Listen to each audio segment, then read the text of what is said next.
इसने अंग्रेजों के साथ मिलकर के वही कार्य करना आरंभ किया जिससे कि अंग्रेज मुसलमानों पर खुश हो जाएं कि मुसलमान इस विद्रोह में नहीं शामिल थे और हिंदुओं पर आ जाए इसका असर। ये मैं नहीं कह रहा हूं, ये इतिहास कह रहा है। इतिहास को जब भी आप गहराई से पढ़ेंगे, ये सर सैयद खान नाम का जो एक दुष्ट व्यक्ति, जो कि इस क्रांति के बाद हिंदुओं का सबसे ज्यादा अगर कोई दुश्मन इस देश के अंदर पैदा हुआ वो सर सैयद अहमद खां था, और इसको खूब पढ़ाया जाता, सर सैयद अहमद खां करके इसका नाम पढ़ाया जाता। ये वही अहमद है जिस अहमद ने ये सारे प्रोपोगंडा रचे। कांग्रेस का उदय कैसे हुआ, तो कांग्रेस के उदय पर चर्चा करने से पहले हमें कुछ इसके पूर्ववर्ती कारणों पर भी प्रकाश डाल लेना चाहिए। आखिर क्या आवश्यकता पड़ी कि कांग्रेस का गठन किया गया। मित्रों, हम सबको ज्ञात है कि वर्ष 1857 में प्रथम स्वतंत्रता संग्राम हुआ। ये हमें बताया गया, लेकिन हमें ये जानने की आवश्यकता है कि जिन इतिहासकारों के द्वारा हमारे देश के इतिहास को लिखा गया वह अंग्रेजी इतिहासकार थे, और उन्होंने 1857 की जो क्रांति हुई, जो हमारा प्रथम स्वतंत्रता संग्राम था, उसे स्वतंत्रता संग्राम नहीं कहा। उन्होंने इसको एक आतंकवादी घटना कही। इसे उन्होंने कहा कि ये एक धार्मिक विद्रोह था। कई कारण थे इसके, हमें उनके बारे में भी जानने की आवश्यकता है कि किस तरह से परिस्थितियां जब उत्पन्न होती हैं तो व्यक्ति विद्रोह करने पर उस रास्ते पर चल पड़ता है जिस रास्ते से विद्रोह की चिंगारी निकलती है। पहला जो कारण था कि भारत में जो देशी राजा थे, अर्थात उस समय तो अंग्रेजों का पूरे भारत पर अधिकार हो चुका था, और जिन छोटी छोटी रियासतों पर भी उसका अधिकार होना बाकी रह गया था, तो 1848 में आ गया था जो सबसे ही उनका खूंखार जनरल था, उसका नाम था डलहौजी। अब डलहौजी आ चुका था और उसने एक नीति बनाई, राज्य हड़प नीति, कि जिस भी रियासत पर वो नजर डाल देता था उसे हड़प लेने के लिए वह योजना बनाने लगता था, और योजना बना करके तुरंत ही उसे हड़प लेता था। इसी को राज्य हड़प नीति कहते हैं। तो उसके लिए उसने क्या किया कि जिन राजाओं के पास उनके पुत्र नहीं थे, अर्थात उनका वारिस नहीं था, उत्तराधिकारी नहीं था, ऐसे राज्यों को उस राजा के बाद इस जो अंग्रेजी हुकूमत थी उसमें मिला लेने का उसने एक नियम बनाया। उसमें ढेर सारी रियासतें, सतारा है, नागपुर है, झांसी है, अरे उस समय की जो भी ऐसी रियासतें थीं जिनका कुछ वर्चस्व था, उन्हें अपने राज्य में मिला लिया, अर्थात अंग्रेजी साम्राज्य का हिस्सा बना लिया। अब आप सोच सकते हैं कि जैसे हमारे धर्म में प्राविधान किया गया है कि हम दत्तक पुत्र गोद ले सकते हैं, इस अधिकार को उसने हमसे छीन लिया। साथ ही साथ अवध, जो कि मुस्लिमों का, अवध के जो नवाब थे वाजिद अली शाह, उनके ऊपर आरोप लगा दिया गया कि इनके यहाँ कुशासन है। तो उसने पहले एक आयोग बनाया और उस आयोग को उसने अवध में भेजा। तो उस आयोग ने जो रिपोर्ट सौंपी, उस रिपोर्ट में ये बताया गया कि अवध में सब कुछ ठीक है, यहाँ कोई दिक्कत नहीं है। जब उसे ये जानकारी हुई कि यहाँ सब कुछ ठीक है, तो उसने कहा इससे काम नहीं चलने वाला। उसने दूसरा एक आयोग बनाया, आउटरम रिपोर्ट तैयार कराई। उस आउटरम रिपोर्ट क्योंकि उसके द्वारा ही तैयार कराई गई थी, तो उसमें यह दिखाया गया कि बहुत ढेर सारा अत्याचार हो रहा है अवध की जनता के ऊपर, और यहाँ का जो नवाब है वह विलासिता का जीवन जी रहा है, उसके द्वारा प्रजा का ख्याल नहीं रखा जा सकता है। जबकि वाजिद अली शाह वास्तव में एक योग्य नवाब था, वह विद्वान था और विद्वानों का आदर करता था। उसके यहाँ भगवान कृष्ण के भजन गाए जाते थे। अब ये चीज तो पसंद नहीं आती थी, क्योंकि इसके पहले के नवाबों के अंदर ये क्वालिटी तो थी नहीं। अब इस चीज को लेकर के जब आउटरम रिपोर्ट पहुंचती है, तब वो जो डलहौजी है, राजाधिराज जो है भारत का, उसने इसको कुशासन का आरोप लगा करके अपने अंग्रेजी राज्य में मिला लिया। इसी तरह से ढेर सारी जितनी भी हिंदुस्तान की छोटी मोटी रियासतें शेष बची थीं, उन्हें भी अंग्रेजी साम्राज्य में मिला लिया गया और एक अखिल भारतीय साम्राज्य का निर्माण हो गया। अब सोचिए, जिसके राज्य को जिससे छीन लिया गया हो। अच्छा ये बताइए, जैसे मान लिया आप गांव में रहते हैं, आपका प्रधान है, आप बताइए अगर कोई आपको दिक्कत होती है तो आप किसके पास जाते हैं? प्रधान के पास जाते हैं। चलो मान लिया प्रधान से नहीं आपकी बनती है तो गांव के किसी सम्मानित व्यक्ति के पास जाते हैं।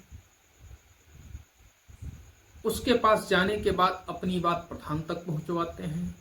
प्रधान आपकी बात को विधायक तक पहुंचाता है, विधायक विधानसभा तक ले जाते हैं आपकी बात को।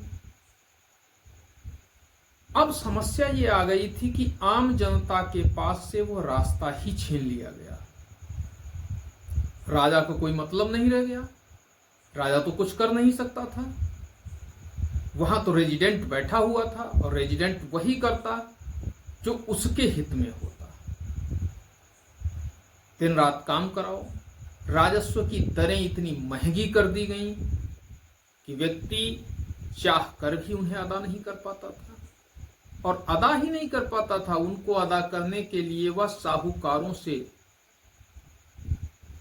ब्याज पर धनराशि लेता था, और उसका ब्याज, उसकी जो ब्याज दर होती थी वह भी इतनी ज्यादा होती थी कि उस ब्याज दर पर उस मूलधन को चुकाना तो दूर, ब्याज ही देना उनके लिए मुश्किल हो जाता था। और ऐसी स्थिति में उनकी जमीनें जब चाही जाती थी तब छीन ली जाती थी।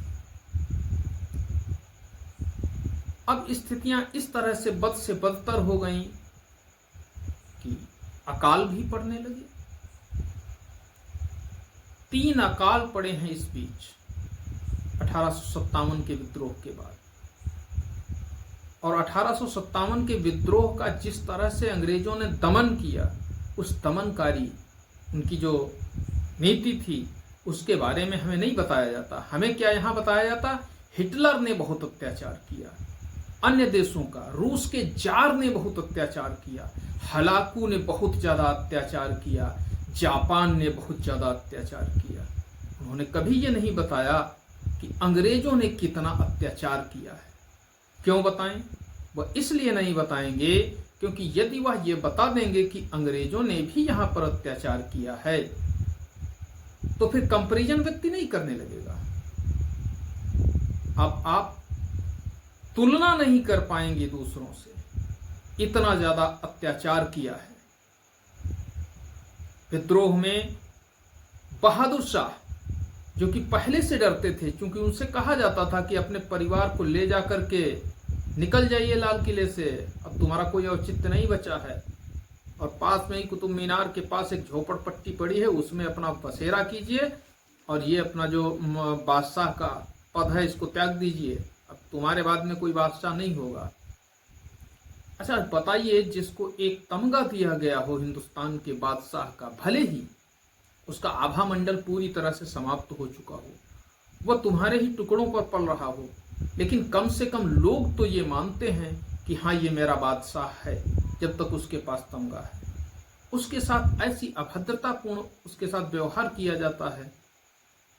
नाना साहब को निर्वासित करके, कहाँ वो पूना के रहने वाले हैं, सतारा, और वहां से उनको ला करके बिठूर कानपुर में छोड़ दिया जाता है। उनको पेंशन भी नहीं दी जाती है। अब ये जो परिस्थितियां उत्पन्न हो रही थी, यह विघटनकारी थी। बस छोटी सी चिंगारी की आवश्यकता थी, और ज्यों ही चिंगारी निकलती, क्रांति फूट पड़ती। चिंगारियां तो अवश्यंभावी ही थी। अब चूंकि इनके अंदर एक भावना थी कि जैसे जब मुसलमान इस देश में आए तो उन्होंने सोचा कि अब ऐसा किया जाए कि पूरे हिंदुस्तान को मुसलमान बना दिया जाए।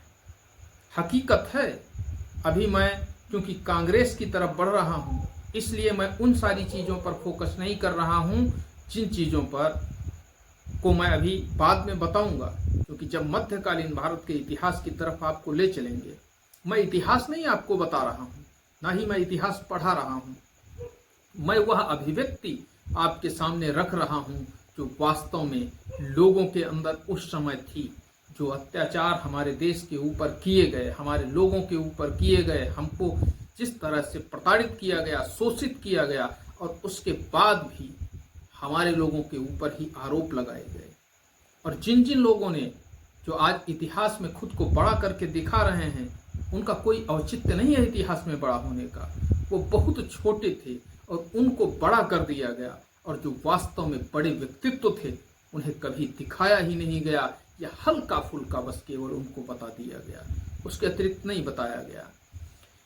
इधर क्या होता है कि एक छोटी सी चिंगारी की आवश्यकता थी, और वह चिंगारी फूट पड़ती है 8 अप्रैल।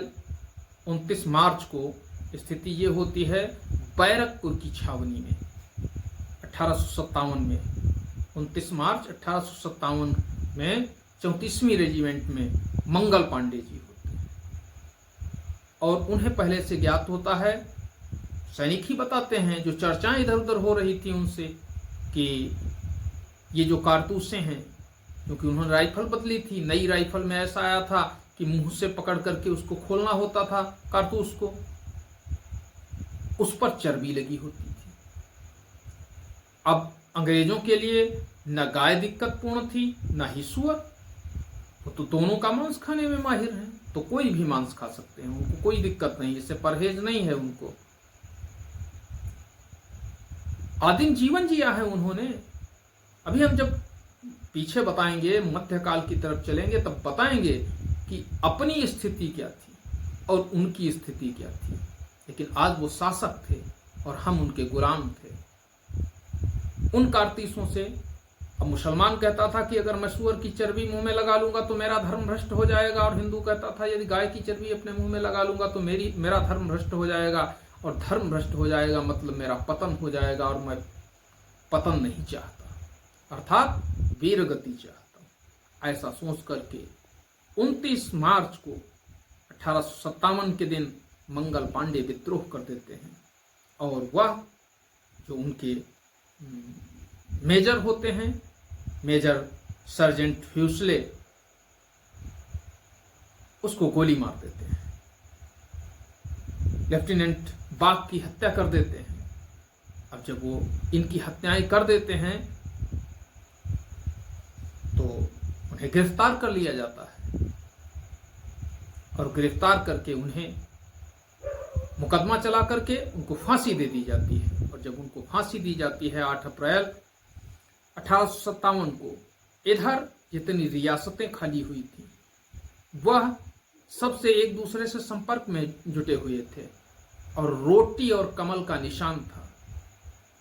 उसको भेजा जा रहा था और उससे सबसे ये कहा जा रहा था कि 31 मई को क्रांति की शुरुआत होगी। लेकिन घटनाएं कब बदलती हैं ये पता ही कहाँ चलता है। इधर मेरठ में 10 मई को मेरठ छावनी में विद्रोह हो जाता है और यहाँ के सैनिक भी इसी बात को लेकर के, ये कारतूसों वाली, इसी बात को लेकर के गोली मार देते हैं वहाँ के जो अधिकारी होते थे और शेष अधिकारियों को पकड़ करके बंदी बना लेते हैं, सारे हथियार छीन लेते हैं और उनको फिर गोली मारकर वहां से वह दिल्ली की ओर प्रस्थान करते हैं और दिल्ली पहुंचते हैं। इधर बहादुर शाह पहले से ही मजबूर था और ये सारे लोग दिल्ली पहुंच करके दिल्ली का जो रेजिडेंट होता था उसको भी अपने कब्जे में ले लेते हैं और बहादुर शाह से कहते हैं कि तुम मेरे राजा बनो, मेरा नेतृत्व करो, क्योंकि तुम ही बादशाह हो और मैं तुम्हारे नेतृत्व में अंग्रेजों के खिलाफ युद्ध करूंगा। अब बहादुर शाह तो तैयार नहीं हो रहा था, लेकिन सैनिक जब जुटे पड़े हैं कि आपको करना ही करना है, नेतृत्व करना ही करना, मजबूरन बहादुर शाह जाफर ने उनका नेतृत्व स्वीकार किया। मरता नहीं तो करता क्या। लेकिन उसने एक बात कही और कहा कि यदि समस्त राजपूताना के राजा एक साथ मिलकर के अंग्रेजों का विरोध करें तो मैं अपनी बादशाहत से, मतलब मैं अपनी बादशाहत भी खो सकता हूं। मेरे लिए अब शासन करने की इच्छा मेरे अंदर नहीं बची है। जिसको भी राजा मान लिया जाए, बादशाह मान लिया जाए, मुझे कोई गुरेज नहीं होगा। लेकिन अब जब तुम्हारी वैल्यू ही बहुत ज्यादा डाउन हो चुकी है, तुम्हारी बात ही दूर तक नहीं पहुंच पा रही है, शासन सत्ता दूसरे के हाथ में है, तो कहां तक आपकी आवाज जाएगी। दिल्ली जीत ली उन सैनिकों ने मिलकर के। लखनऊ में विद्रोह हुआ, झांसी में विद्रोह हुआ, कानपुर में विद्रोह हुआ, बरेली में विद्रोह हुआ, फैजाबाद में विद्रोह हुआ, जगदीशपुर बिहार में विद्रोह हुआ। एक नहीं अनेकों जगह विद्रोह हुए, छोटे बड़े विद्रोह हुए, सबने सहयोग किया। लखनऊ के विद्रोह में कई ऐसे लोगों ने महान भूमिका निभाई है जिनके बारे में लोगों को कभी नहीं बताया जाता। आज मैं चूंकि ये पटकथा के रूप में लेकर चल रहा हूं, स्वतंत्रता संग्राम नहीं, मैं आगे बढ़ रहा हूं कांग्रेस के गठन की तरफ, इसलिए उस पर ज्यादा न जाते हुए हम कांग्रेस की तरफ बढ़ रहे हैं। अब स्थिति ये हुई कि 1857 का विद्रोह हो गया। विद्रोह को अंग्रेजों ने दबा लिया, सारे क्रांतिकारियों को मार दिया गया, कोई तो वीर गति को प्राप्त हो गया, किसी को फांसी दे दी गई और कुछ लोग गायब हो गए, अर्थात नेपाल चले गए, वो दोबारा लौट कर ही नहीं आए। भीषण नरसंहार हुआ। ऐसा नरसंहार नहीं, इलाहाबाद के अंदर पेड़ एक बरगद का है, बरगद का पेड़ था, उस पेड़ पर लाशें पकड़ कर लाई जाती थी। लोगों से पूछा जाता था कौन कौन शरीक था, किसकी किसकी, बस केवल एक बार उसका सुराग लगता था और उसको पकड़ कर लाया जाता था और उसको जिंदा लटका दिया जाता था। और एक एक नहीं, 3-3 महीने तक, एक नहीं दसियों हजार लाशें इलाहाबाद किले के पास लटकती रहीं। चील कौवे मांस को नोच नोच कर खाते रहे और जब उनके परिजन अंतिम संस्कार करने के लिए लाशें मांगने आते थे, उनको लाशें नहीं दी गई। ऐसा भीषण नरसंहार किया गया था। लेकिन इस तरह के नरसंहार को हमें कहां पढ़ाया गया।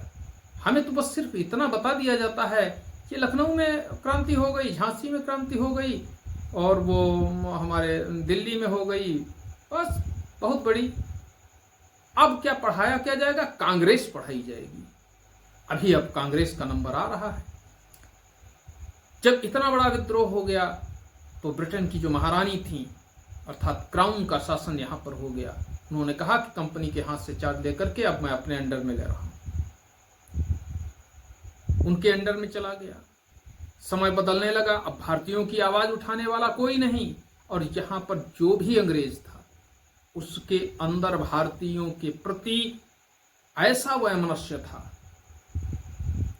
कि ये समझ लीजिए उसने अपने प्रत्येक हिस्से का क्रोध उन भारतीयों के ऊपर निकाला। इस स्थिति को देखा किसने? सर सैयद अहमद खान। आप सोचते होंगे कि सर सैयद अहमद खान बहुत अच्छा व्यक्ति था, इससे हरामी व्यक्ति 1857 की क्रांति के बाद कोई नहीं हुआ। ये सबसे बड़ा गद्दार व्यक्ति देश का था। इसने देखा था नरसंहार करते हुए अंग्रेजों को। इसने क्या सिस्टम बनाया? इसने अंग्रेजों के साथ मिलकर के वही कार्य करना आरंभ किया जिससे कि अंग्रेज मुसलमानों पर खुश हो जाएं कि मुसलमान इस विद्रोह में नहीं शामिल थे और हिंदुओं पर आ जाए इसका असर। ये मैं नहीं कह रहा हूं, ये इतिहास कह रहा है।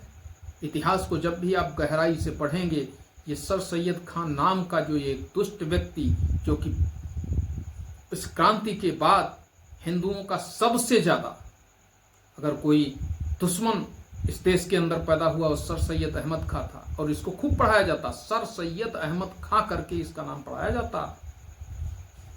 ये वही अहमद है जिस अहमद ने ये सारे प्रोपोगंडा रचे।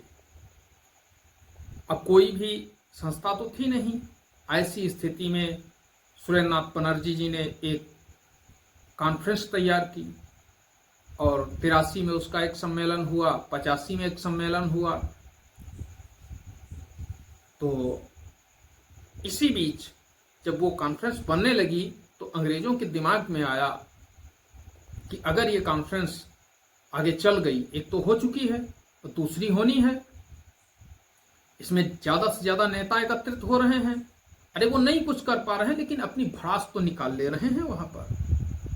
तो उसने सोचा अगर इनकी भड़ास ही निकलवा दी जाए तो शायद दोबारा विद्रोह न हो। ऐसा सोच करके कांग्रेस का निर्माण किया एक retired IAS officer A.O.. Hume ने। ए.ओ. ह्यूम ये चाहता था कि आजादी तो दूर की बात है, विद्रोह न हो, जिससे कि लंबे समय तक यहां पर, लंबे समय ही नहीं सदैव के लिए अंग्रेजी हुकूमत ही चलती रहे। अभी मैं बताऊंगा आपको, आगे जब कांग्रेस के बारे में भी बताऊंगा तब मैं बताऊंगा, अब खुद जान जाएंगे आप कि किस लिए इसका गठन किया गया था। स्वयं लिखा है उसके ही एक जीवनीकार ने। अब कांग्रेस का गठन होना था तो कई उदारवादी नेता थे, आप जानते हैं ना, अधिकारी के खिलाफ आप जाते हैं, बड़ी ही रेयर केस में, नहीं तो जी सर यस सर कर लेते हैं ना। ऐसे ही उस समय के कुछ लोग थे और उन सारे लोगों को मिला करके एक जगह एकत्रित किया गया और कहा गया कि एक नए अखिल भारतीय दल का निर्माण हो रहा है। भारतीय राष्ट्रीय कांग्रेस का निर्माण हुआ और उसकी पहली बैठक बंबई में रखी गई। बंबई में पहली बैठक हुई। उस बैठक में जो लोग सम्मिलित हुए उसमें मात्र 2 मुस्लिम शामिल हुए। आप अंदाजा लगा लेना, 78 सदस्य थे और उसमें से मात्र 2 ही मुस्लिम थे। आप और क्यों नहीं वो मुस्लिम ज्यादा आए? उसका कारण था क्योंकि जो ये अभी मैंने आपको बताया था, क्या इसका नाम था, सर सैयद अहमद खां जिसको कहते हैं। इस सर सैयद अहमद खान नामक जो ये व्यक्ति था, इस व्यक्ति के द्वारा मुस्लिमों को संदेश भिजवा करके हर जगह से, और उनसे कहा गया कि मुस्लिम इस कांग्रेस से दूर रहे। कोई भी मुस्लिम कांग्रेस के पास ना जाए, जिससे कि कांग्रेस की ताकत ना बढ़ सके। हम लोग अंग्रेजी हुकूमत का समर्थन करेंगे, इसी वजह से अंग्रेजी हुकूमत हमारे हित में काम करेगी। मित्रों, ये स्थिति जो बन रही थी, इस स्थिति को आप अकेले बैठ करके इस पर मनन करिए। लेकिन चूंकि ए.ओ. ह्यूम के द्वारा इसका गठन किया गया था, वही इसका सचिव था, और विवेकानंद जी के द्वारा अलग एक प्रेरणादायक उनका एक चल रहा था छोटा संगठन। हालांकि तब उनका बड़ा कोई संगठन नहीं था, लेकिन कई विचारक थे। विवेकानंद जी भी उस समय पॉपुलर स्थिति में थे, साथ साथ दयानंद सरस्वती जी, ढेर सारे लोग थे, कई समाज सुधारक थे। अब जिस कांग्रेस का गठन दिल्ली में वहां मुंबई में होना था, तो मुंबई में 1885 में ये गठित की जाती है कांग्रेस, और गठित होने के बाद पहला अधिवेशन मुंबई में होता है। एक नियम बनाया जाता है कि जिस प्रांत में अधिवेशन होगा, उस प्रांत का व्यक्ति अध्यक्ष नहीं बनाया जाएगा। तो पहला अधिवेशन कहां हुआ? मुंबई में। अध्यक्ष किसको बनाया गया? व्योमेश चंद्र बनर्जी को। ये कहां के रहने वाले थे? कलकत्ता के। भैया, जो सफल हुआ ये अधिवेशन था, 1 वर्ष हो गया। अंग्रेजों ने भी देखा कि अरे, इस पर तो कुछ नेता पहुंच रहे हैं, अपनी अभिव्यक्ति भी दे रहे हैं, और अपनी अभिव्यक्ति देते देते अब स्थिति ये हुई कि वो अभिव्यक्ति देते थे, अभी संख्या ज्यादा नहीं थी, और अभिव्यक्ति देने के बाद थोड़ा खुद को तरोताजा समझते थे कि जैसे ना भड़ास निकल जाए तो थोड़ा तरोताजा। तो अंग्रेजों ने कहा, ये तो यार सबसे बढ़िया, इस ए.ओ. ह्यूम ने जो ये काम किया, ये सबसे अच्छा काम किया। अब कोई ऐसा जो व्यक्ति ही नहीं है जो संगठन को खड़ा कर सके, और ये संगठन तो हमारी ही प्रशंसा कर रहा, और उसमें सरकार की प्रशंसा की जाती थी।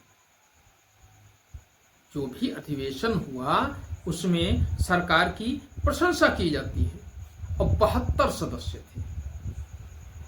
इस जो पहला अधिवेशन हुआ उसमें 72 सदस्य थे। उन 72 सदस्यों में सबसे ज्यादा 38 मुंबई से थे, 21 मद्रास से थे, 7 अपने उत्तर प्रदेश से थे, जिसे संयुक्त प्रांत पहले कहा जाता था, इससे थे, 3 पंजाब से थे, 3 बंगाल से थे। अधिवेशन संपन्न हुआ। दिसंबर महीने में अधिवेशन हुआ। अब दिसंबर महीने में क्यों होता था? उस समय सरकारी छुट्टियां हुआ करती थी, और उन सरकारी छुट्टियों में ये सारे लोग एकत्रित होते थे, और एकत्रित होकर के अपना अधिवेशन करते थे, और अधिवेशन में आते थे। उसके बाद फिर से सब अपने अपने कामों में चले जाते थे, लग जाते थे। 1 वर्ष जब बीत जाता था, उसके बाद फिर से अधिवेशन को आना होता था। तो ये तो पहला अधिवेशन है। मैंने आपको पहले अधिवेशन के बारे में बताया है। अभी तो आपको भी लग रहा होगा कि अरे, इतना बड़ा अंतर्राष्ट्रीय ये जो अखिल भारतीय दल का गठन हुआ है, और वह अंग्रेजों से स्वराज की मांग करेगा। कोई मांग अभी नहीं कर रहा है। अभी क्या स्थिति होती है, ए.ओ. ह्यूम की भी क्या स्थिति होती है, और कौन कैसा इसमें व्यक्ति निकलता है, हर एक के बारे में चर्चा विस्तार से होगी। आज के लिए बस इतना ही। मिलते हैं अगले दिन, क्योंकि स्थापना हो चुकी है। अब कैसे किसके रंग बदलते हैं, और क्या करती है कांग्रेस, क्या सोच है कांग्रेस की, हम उसके बारे में आपको अगले दिन बताएंगे। मिलते हैं अगले दिन। तब तक के लिए जय हिंद, जय भारत, नमस्कार।